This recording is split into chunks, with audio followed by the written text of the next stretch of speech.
Hola, mi querida comunidad de Silvia Salud Inteligente, ¿cómo están?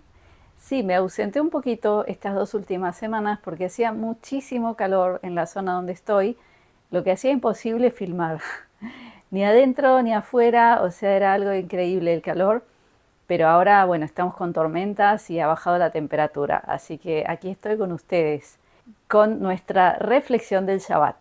Lo que voy a hacer en este episodio es algo atípico y es hablar de la semana pasada, porque el contenido es tan importante que no quiero omitirlo.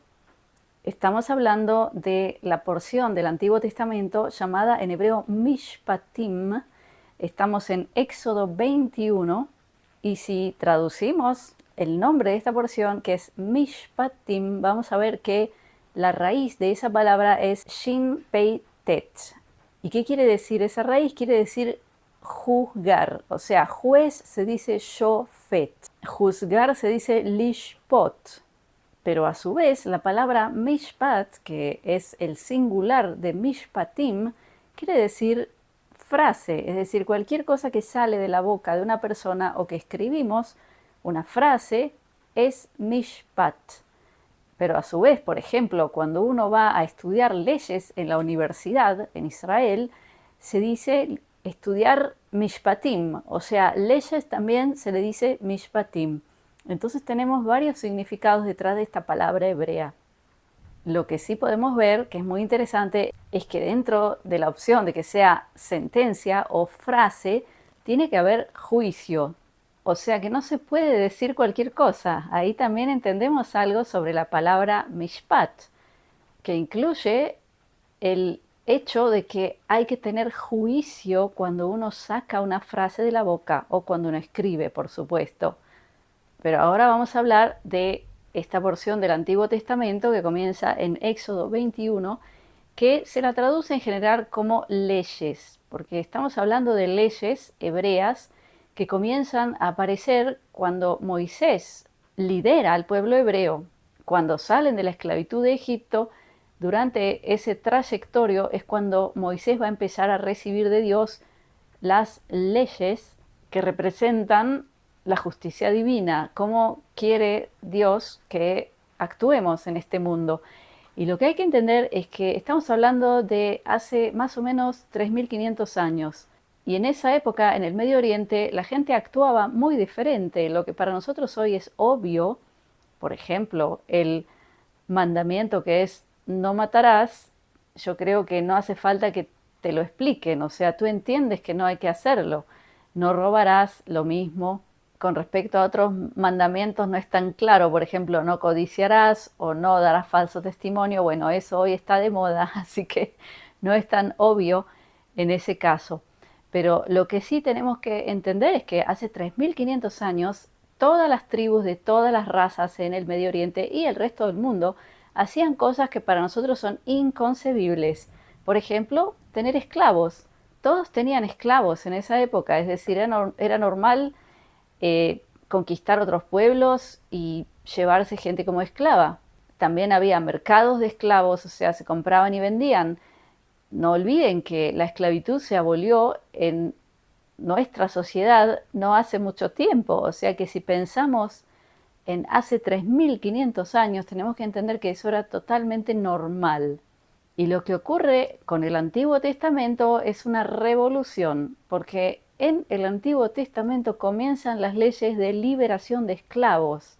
Por eso es que cuando hay gente hoy que trabaja, que le abonan para hablar mal del Antiguo Testamento y se enfocan solamente en algunas cosas que leen, que no las entienden bien y las malinterpretan, ellos omiten que toda la sociedad mundial hace 3500 años actuaba de la misma manera. O sea que si aparecen cosas que nos parecen un poco fuertes dentro del Antiguo Testamento, tenemos que entender que era lo normal a nivel humano durante esa época. Y lo que trae como novedad el judaísmo a través de las leyes que canaliza Moisés de Dios son leyes que son las bases a los derechos humanos.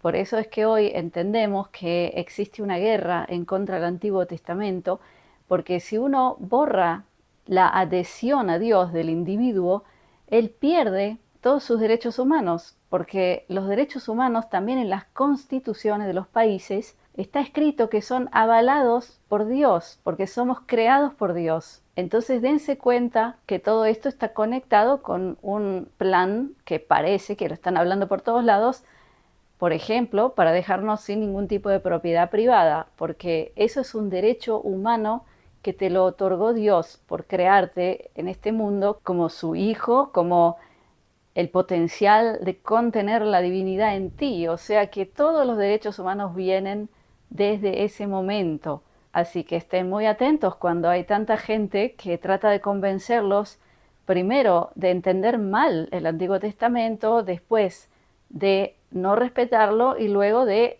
alejarse de vuestra fe. Tengan cuidado con eso porque ahí hay mucho más de lo que ustedes imaginan. Y ahora les voy a leer la primera frase de esta porción que se encuentra en Éxodo 21:1. En hebreo voy a leer la primera frase y la voy a traducir. Dice así: Ve'ele amishpatim asher tasim lefneem, ki tikne eved ivri shesh shanim ya'avod, ubeshivat yitze lechofshi chinam. ¿Qué dice ahí? Dice, y estas son las frases, las sentencias, si está usando esa misma palabra mishpatim, las que pondrás ante ellos, o sea, ante el pueblo hebreo. Cuando compres un esclavo hebreo, 6 años trabajará y en el séptimo saldrá libre gratis. Primero que vemos aquí, que también tenían esclavos hebreos. Qué sorpresa, ¿no es cierto? Porque hay gente hoy que discute y dice que los hebreos ni siquiera fueron esclavos en Egipto, lo cual es una ridiculez, porque al fin y al cabo todos los pueblos esclavizaban a sus minorías. Y lo que vemos aquí es una prueba de lo que les dije antes en el video, que es que era normal tener esclavos, porque hasta entre hebreos habían esclavos.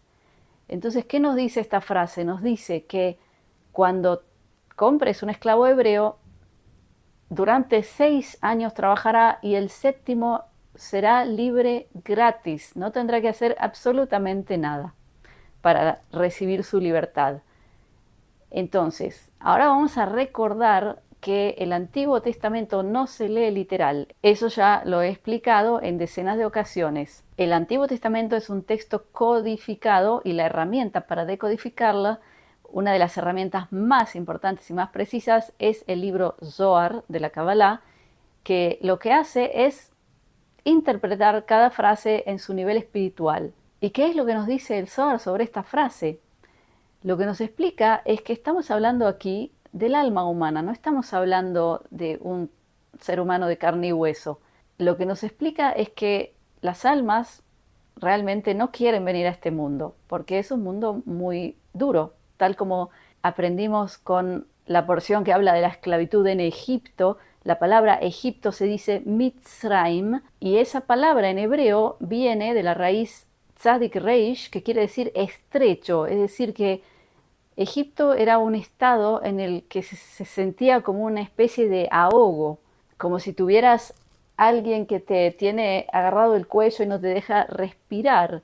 Y esa es más o menos la sensación del alma, que es totalmente libre, no está sujeta a ninguna limitación física y está también unida a Dios, que es el éxtasis más maravilloso que puede haber, pero Dios necesita que almas lleguen a este mundo y las almas no quieren llegar porque realmente pierden mucha de la maravilla de su estado original como alma.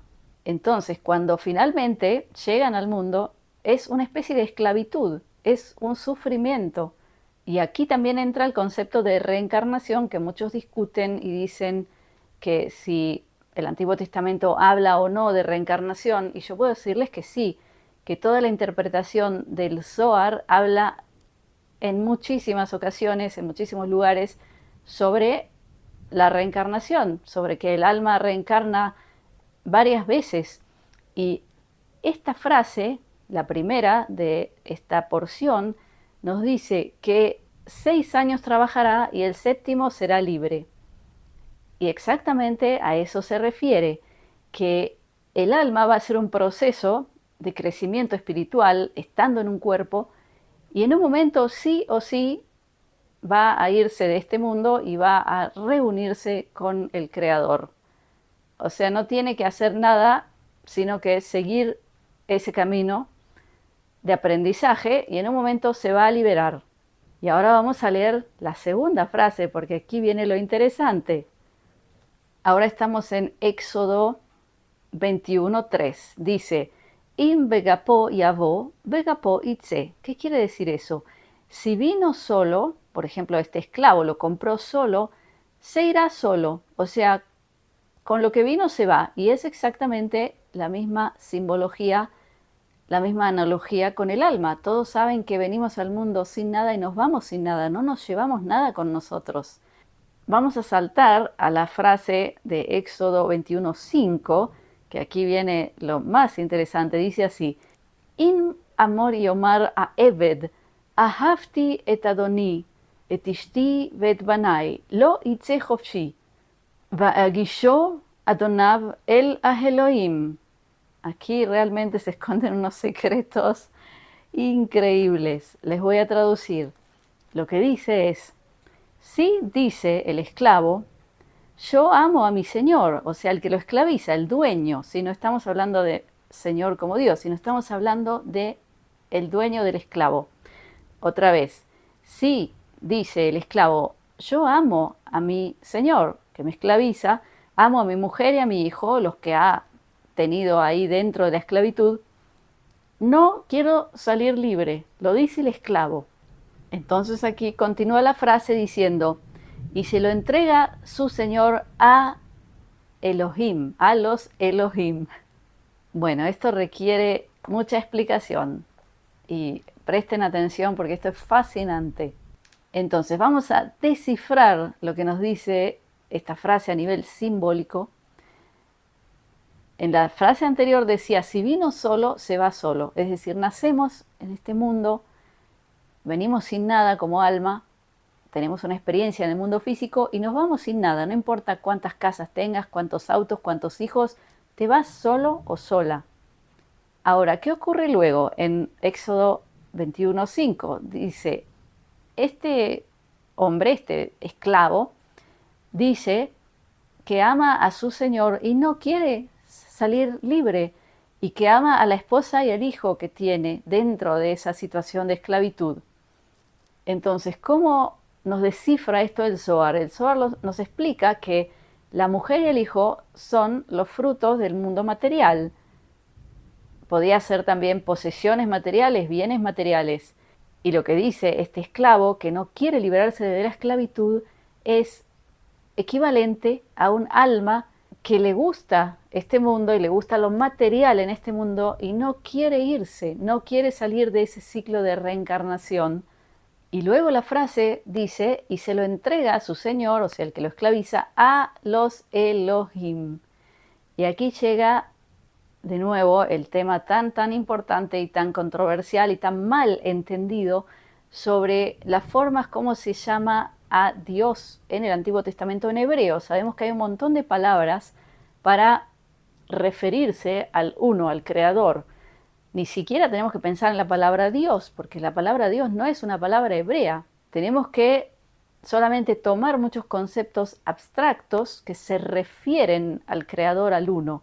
Y en ciertos momentos aparece el tetragrama, que son 4 letras, que yo ya expliqué que no es ni Jehová, ni Yahvé, ni Yahweh, eso no existe, esos son inventos de las traducciones a los idiomas occidentales que personifican algo que no se puede personificar, que es el uno, el creador. No podemos personificarlo como si fuera una persona, un ser humano que tiene un nombre como José, Pedro, que es lo que hacen al transformar ese nombre en Jehová, Yahvé, Yahweh. Entonces, en ciertas ocasiones aparece el tetragrama y el tetragrama es Dios fuera de este mundo, es Dios a nivel de espíritu puro, que es pura misericordia y amor, no tiene ninguna energía de juicio. Eso es lo que tenemos que también saber. Pero dentro del mundo material, el planeta Tierra, que es un planeta físico que contiene espíritu en él, o sea, contiene almas, el lado físico tiene leyes, que son las leyes de causa y efecto. Y para implementar el efecto de la causa están los Elohim, es decir, es el lado de juicio que rige sobre este mundo. Algunos pueden llamarlo diablo, pero a su vez tenemos siempre una connotación muy negativa con el diablo. Pero hay que entender que el diablo no es malo, porque sí, el diablo es el que rige, el jefe de toda la armada de espíritus de juicio que se tienen que encargar de implementar la ley de causa y efecto. Entonces, cuando alguien hace un mal, luego ellos se van a encargar de que experimente un mal, el mismo sufrimiento, hasta que pueda aprender a nunca más elegir hacer el mal, que esa es la idea. Entonces, volvamos a la frase que aparece aquí en esta porción, que dice, el esclavo dice, amo a mi señor que me esclaviza y no quiero irme, amo a mi esposa, a mi hijo, que son el fruto material en este mundo. Y entonces en ese momento su señor lo entrega a los Elohim. O sea, en vez de que esa alma se vaya al uno, salga de este mundo, termine el ciclo de reencarnaciones y se libere, este esclavo expresa por libre albedrío la voluntad de no irse, de no liberarse. Y lo que dice luego el texto es que ese esclavo será marcado y nunca más va a poder liberarse, va a ser esclavo para siempre. Y ahora yo quiero tocar un tema muy controversial que está de moda, muchos hablan de esto, muchísima gente habla de logias secretas que dicen que ellos gobiernan el mundo, entre ellos los masones, por ejemplo. Y lo interesante es que dentro de estas logias ellos estudian profundamente las leyes espirituales, las leyes divinas, pero a su vez ellos rinden culto no al uno, que es pura misericordia y amor, sino al otro, que es el que rige sobre el juicio, porque ellos creen que ese ente, si ellos hacen ciertas cosas, les va a favorecer en el mundo material. Y como esas personas que están dentro de esas logias tienen mucha codicia, codicia de avanzar, por ejemplo, en sus negocios, en política, etcétera, entonces creen que rindiendo culto a ese lado van a avanzar mucho en esos aspectos, lo cual al parecer funciona, pero lo que se olvidan ellos es que nunca van a poder liberarse de esa situación. O sea, lo que ocurre con ellos es que van acumulando los efectos de causas muy negativas que ellos efectúan y eso nunca lo van a poder limpiar. O sea que el final del proceso es muchísimo sufrimiento, pero eso no se los enseñan. Y aquí yo quiero tocar otra parte del libro Zohar que explica que el entendimiento de los que sirven al otro lado es limitado, por más que ellos estudien la Kabbalah, porque ellos lo que hacen es usurpar ese conocimiento porque quieren saber cómo funciona de verdad este universo, las leyes de causa y efecto, etcétera. Ellos creen que entienden, pero algo les falta. O sea, llegan hasta cierto límite, con lo cual no hay duda que son engañados, porque si creen que pueden seguir en ese ciclo de actos nefastos solamente para conseguir más dinero, fama, poder político, etcétera, y creen que nunca van a pagar por ello, están muy equivocados. Eso es lo que hay que saber. Entonces, si tú eres tentado por alguna de estas logias a unirte prometiéndote favores de gente importante, tienes que saber que tiene un precio altísimo. Y sobre todo tienes que saber que todo ese grupo de gente que sirve al otro lado lo hace porque no quiere respetar las leyes divinas. Las leyes divinas dicen, amarás a tu prójimo como a ti mismo, es decir, no le harás daño a otro por tu ego, por tu codicia, etc. Eso es lo que Dios te dice desde su lado de misericordia. Pero hay gente que quiere sentirse libre de hacer lo que se le da la gana, por eso están en esos lugares y por eso actúan de la forma que actúan, creyendo que nunca van a pagar las consecuencias, lo cual es totalmente erróneo. Entonces, mi querida audiencia y comunidad, yo te pregunto a ti, ¿qué prefieres tú?